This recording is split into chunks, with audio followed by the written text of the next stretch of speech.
This is a Film Stories original podcast. Him? Who is him? You saw those things in the hall? Yeah. I made them. I didn't mean to, but I made them. They'll go away eventually. They're fading. But the Band-Aid nose man, he's different.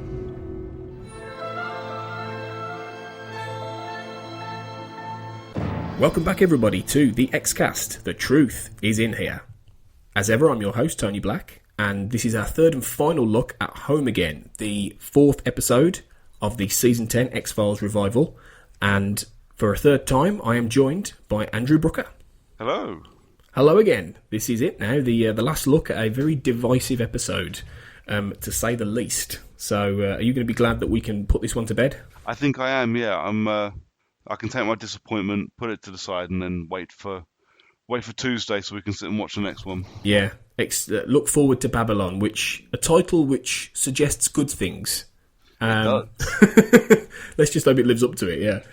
To start off with, we've got a little bit of listener feedback. Our old mate, Zach Moore, has messaged in a good little bit of feedback. So he said, interesting episode. Felt it was the best directed of the relaunch, but the weakest story.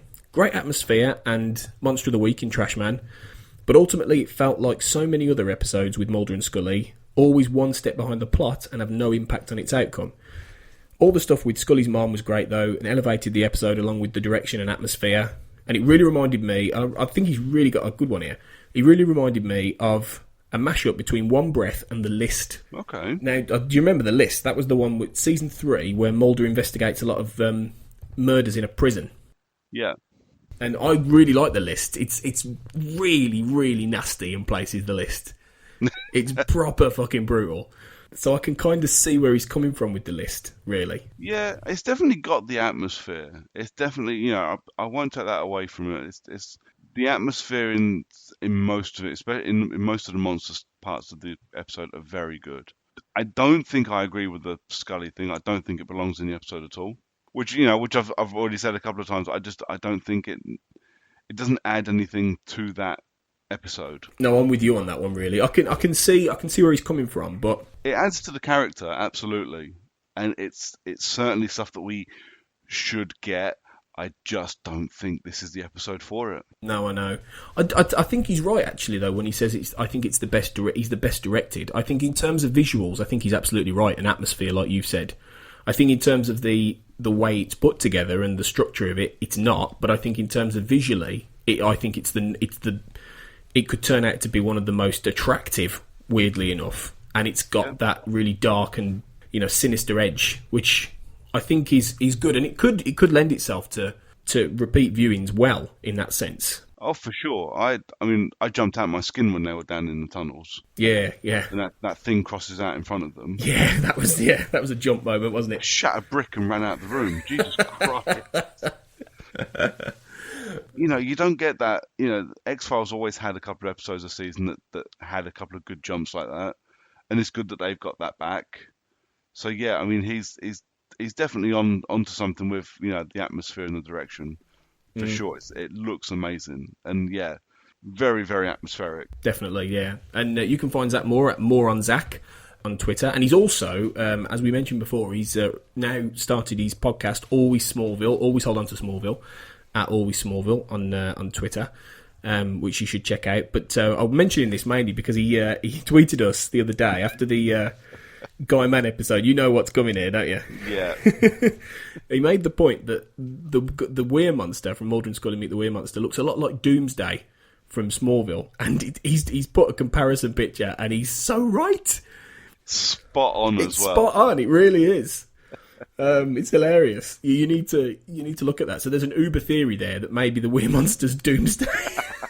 I like the idea of a DC X-Files crossover. If that hasn't happened in comics, I'd be amazed. Surely that's to come, really. I think it needs to now. That's a great idea. Just Mulder and Scully and Batman. I'd so read that. Get on it, comic book people. Joe Harris, if you're listening, make it happen. Yes, so do check out Always Smallville. It's a great podcast. And thanks for that feedback, Zach. So We've got a little bit more feedback to come later, but we're going to talk first about the Trashman, or the Band-Aid Noseman, whichever you want to call him, because there's kind of two characters there, really, isn't there? The Trashman's one person, and the monster's the other, although they're kind of almost the same. Yeah, see, this is where I get lost. And I think this comes back to what we said previously, is that they haven't had time to explain exactly what's going on. So, and maybe I'm tired or confused or something, but twice now I've watched this episode, and I still can't quite figure out where this thing has come from and what he's doing. Well, what I can gather is, obviously, when we first see the monster, he's travelling around in a garbage truck, which, whether it's being driven by somebody, you never quite know. It almost seems to be being driven of its own accord, doesn't it? Really, it's like, it doesn't seem to have a driver, which is creepy in itself. And then he's basically taking out council officials who are trying to relocate the homeless, which was an interesting idea, really, isn't it? In terms of the fact that, obviously, on American streets, it happens on British streets as well in major cities. There's a big homeless problem in this day and age. So it was quite a current thing to be doing, wasn't it? I have to admit, I wondered if there was something like, because obviously us being over in the UK, we don't hear everything that goes on in the States, but I wondered if something had happened recently in the US that had inspired this episode, because it does seem very specific, isn't it? It's quite topical, isn't it? Really, it feels quite topical in that there's some kind of issue maybe on major city streets about relocating the homeless. It almost feels that I thought it almost felt a little bit sort of dystopian in a way. Yep. In as best a dystopian way as you can imagine. It kind of ties into the overarching themes of this series. This revival about how our freedoms and liberties are being taken away, and you could argue that this is another incidence of this, really, but just for the lower strata of society. Yeah, absolutely. They've lost that fight against the future, haven't they? Yeah. Nice little X-Files movie title there. Well done. Yeah. Off the top of my head, I'm okay with that. Brilliant. But yeah, they kind of, it's got that dystopian feel to it. The entire series has, and this one definitely, almost like the I don't know if you've seen it, like the people that live on the outskirts of the city in Equilibrium. Yes, yeah. I saw that last year. Yeah. Yeah, it's kind of got that feel to it. Like they don't belong there, and if we see you, we're moving you on, or we're killing you, as they do in Equilibrium. But it does feel very much. Yeah, this one's definitely attacking the lower classes. Yeah. Of society. And then obviously the killer is trying to take out the people who are trying to move these people on. And I thought that was interesting. There were some interesting ideas about the killer, like the whole idea of him appearing on like a billboard and then disappearing. So it's almost like he's an artist's figure. This is what I got from it. The Trashman obviously was the artist, the name of the artist. Yeah. And he talks about how he has used a tulpa, which is like a Tibetan mystical art, in order to bring something into a thought form. Now, this actually, I don't know if you know this, but this has been done before on the show. Yes, mid-series, wasn't it? It was Arcadia in season 6. Yeah. Which was well known as the episode where Mulder and Scully go undercover as a married couple. It's a great little episode in that respect. It's got some wonderful little stuff. But the actual story is, most of the time people forget, but it was just this big lunking sort of garbage monster that starts killing people in the neighbourhood. And that was a tulpa, because that was the head of the guy who ran the community, who was doing it to protect things. So it's the same idea, and obviously it's been so long that I think either the writers have forgotten or they're hoping we've forgotten. But in that one, let me make sure I get this right. In that one, Mulder, that was Mulder's theory, wasn't it? Or Mulder believed that story, whereas this time around, we're back to him being a skeptic and going, well, no, that's not right, that's not possible, and that can't be done. Yeah, because he's told by the Trashman. Yeah. And that was something I did think, well, in the old days, Mulder would have guessed that. And it's either bad storytelling, or like you said, it's the fact that Mulder's actually got a bit more sage and skeptical in his older age, which you could be seen in either way, really. But I think you can see him as a skeptic, but at the same time, just because I change my viewpoint doesn't mean I forget everything I thought of previously. Yeah, yeah. It's almost like, well, why didn't you think it was a tulpa? You know, Yeah. he knew what a tulpa was when he was told by the Trashman. Yeah. So I'm surprised he didn't get there himself. And then maybe he's just not given enough information to come to that conclusion on his own. Possibly, because for a lot of the episode, he's out with Scully, as we've talked about. Yeah. He's just kind of wandering around chasing body parts, isn't he? He's not really given the opportunity to figure out what it actually is until he meets the artist. The artist. And, it's a bit of a rushed, convoluted explanation as to the Trashman and his motives and, what he's trying to do. I need to watch that again to really pick up on all that again, because it was kind of rushed. And by that point, I was a little bit like, this is all right, but... I kind of wished there was a different answer, actually. I think the ultimate answer as to what the monster wasn't as interesting as how it was set up. No, and I think the problem is actually, and I'd be curious as to if you have this as well. I had the exact same experience the second time I watched it too. So even, because I knew what was coming, I still felt like he was droning on, talking out of his ass, and actually didn't explain a thing. Yeah, that's how I felt. Yeah. And by the time he stopped talking, I had to stop and rewind the episode and let him talk again, because I felt like I'd glazed over. Yeah, that's not just good. Completely ignored what he said. That's not good. That's bad for any TV episode, but that's really bad for an X-Files episode. Yeah, and it's bad for your concluding sort of explanation, definitely. Yeah. If you're actually trying to get some kind of understanding by the end of it, to actually get a bit bored by the reveal. The only other time I think I've ever done that is when I was watching the architect explain himself in The Matrix 2.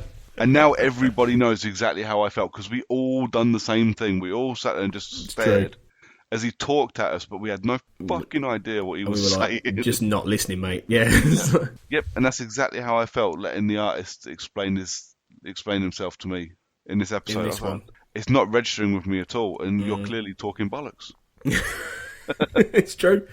It's true. Thankfully, the monster himself, the Band-Aid nose man, referenced at the point where Mulder picks up a horribly sort of icky Band-Aid from under his foot, and he's like, "Oh, that was a horrible little point." And you see his face; he's actually going, "Ugh." That is pretty good, but he's pulled that face that we've all pulled when we've trodden on one of those bastards in the swimming pool. It's true. We've Yeah. gone, "Oh, you dirty fucker." Yeah, I like that moment. That was funny. But the monster himself is really good. Obviously, we've talked a little bit about the savagery. I don't think any of us quite expected him to literally just rip that guy apart at the beginning and just sort of go like that. I went, whoa! Yeah, I did. But this was the thing, though, wasn't it? I saw that and I went, "Oh, this is literally the first thing that came to me was, it's the peacocks." Yeah. Because he looked like a peacock brother, didn't he? Yeah, absolutely. And it's all back to that sense of disappointment when you suddenly realised it wasn't. It's not. And actually, thinking about it, when he climbs into the back of the garbage truck, it's a bit like when the peacocks climb into the back of the car and drive off. That's something that has only just occurred to me. There's lots of little sort of, I think, winks to that. And obviously the biggest one, as we've talked about, is the murder of Nancy, the council worker, to Downtown by Petula Clark in her house. That is possibly my favourite moment, actually, because there was some really disturbing, weird, creepy visuals. And then you had the thunder and lightning. It was very new gothic. You had the music playing. You had her screaming, running around the house, and the trash man, he's just appearing everywhere. I was really unsettled by that. I thought that was really well done. Yes, at that point, though, I have found that both times I've watched it, I've gone, I'm not entirely sure what they're trying to do with him. So that he's climbed out the back of the truck outside her house. Yeah. And now there's the nasty, stinky, maggot-infested footprints on the stairs. Ugh, yeah. And he's standing up the top of the stairs. I don't understand why he's upstairs. Maybe to get a nice, creepy visual. It's the only thing it is, though, isn't it? It is new gothic horror visuals. That we've all had. Slasher films for years have been doing it. Yeah. The killer at the top of the stairs, but there's no actual reason for him to be up there, and then for him to suddenly be outside when she goes to the door. Yeah. I quite like that because it's definitely got that supernatural feel to it. but it's not explained to me properly why it's got that supernatural feel to it. Well, this is it, and the whole explanation of what he is or what he appears to be is it doesn't quite tie up as to how the Trashman could do that and how it kind of works. The internal logic of the weirdness isn't there. I'd rather of him had been a bit like Zach mentioned the list. In the list, Neech Manley, who was the killer, who'd come back from the dead, and he kept appearing as like a fly. You would see him in brief flashes, or he'd just appear in the back of a car and then strangle somebody, and then he'd go. There was a genuine supernatural element, the whole idea that maybe his soul has come back for vengeance. And there was no mystical bollocks for that. It was just he has learnt how to reincarnate potentially through arcane knowledge, and he's done it. But you don't know, so the moments you see him are really effective. But with this one, by the time that as we've talked about, the ending just ends and the Trashman just fucks off and leaves like a little melon head.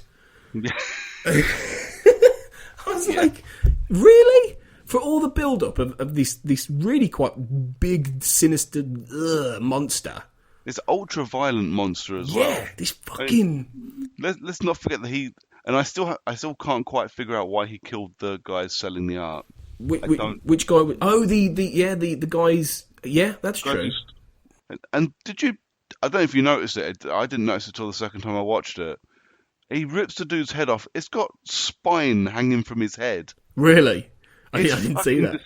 Literally, and I mean, it's old school Mortal Kombat stuff. This guy's got a spine hanging from his head. And I watched it. I said to the wife, I went, well, that's just pissed all over me and Tony talking about how the violence is there but isn't that bad. Yeah. Because holy fuck. Yeah, I'm going to look for that when I watch it again. It's literally like this dripping spine hanging out of this guy's neck. I'm like, oh, Jesus. It's only for a split second, and it ain't that bad. But I was like, oh, bloody hell. But it's there. This tops... we talked about how bits of Founder's Mutation were gory. This tops that, definitely. It really put it... this is the goriest the show's been for a while. Push that limit as well, doesn't it? And I think that's what he was trying to do, the whole home thing again. The little winks to that. I think it was there, an attempt to try and get a little bit of that, shock value back. But this is the thing. With Home, you had a really good singular story, a really disturbing tale, which ended properly, and, it really came together beautifully. This doesn't, and ultimately, I just think the Trashman actually deserves, the Band-Aid Noseman deserves to be better remembered than I think he will be, because I think he's got the makings of a great X-Files monster. Yeah, he deserves a better episode. Yeah, he does. It's almost, in a way, I kind of hope he comes back one day, because there might be a better sequel there. I don't know. Yeah, I mean the whole because there are all these nods to Home, and the problem is that the thing with Home was it was grounded in reality to a point. But this one, it's good that you have the themes, but have a supernatural element as well. It's very, very cool, but you have to do it properly, and this just doesn't feel like it was done right. No, I don't. Almost think it was. to the point where they've gone, we need to do something to make people think of Home. Yeah, and that's not enough. As ever. It's almost insulting as a fan, to be fair. Yeah, a little bit. There was an agreement really with our last little bit of feedback, which was from our friend Tania Hernandez. Who'll be back for the My Struggle 2 episode in a couple of weeks. She said, the parts with Scully were great, but I wasn't really feeling the case. I'm feeling 50-50 about the whole episode. So I think, again, the consensus really, that she will maybe watch it again. Maybe, Tanya, if you watch it again, and you might get more from it. But if it's like Andrew, you might just see all the... now you just get to see the gory bits that you missed first time around. Yeah. It's got the makings of it's got the makings of 2 great episodes. Yeah. But you can't fit both those things into the 45 minutes that it's on for. I think that basically sums Home again up, really. Which is a shame. But let's hope it's not a terrible misstep. It's not by any means a terrible episode, and there have been worse X-Files. But well, yeah, it's still nowhere near the worst X-Files. It's got enough good stuff to be a mid-tier episode. We just need to hope this isn't the start of the downward slope. Wow, this is it. And we can hope that Babylon next week, which you'll be back for, will step it back up a little bit and be a little bit more of a Founder's Mutation, hopefully. But we'll see. Quickly before we go, a little nod to another podcast called Story Breakers, who this week actually released an X-Files related episode. Storybreakers is at Storybreakers, and they're a podcast of two or three guys who come up every week with different story pitches based on quite often recommendations from people. So they've done mashups like Die Hard meets Jurassic Park and all kinds of things like that.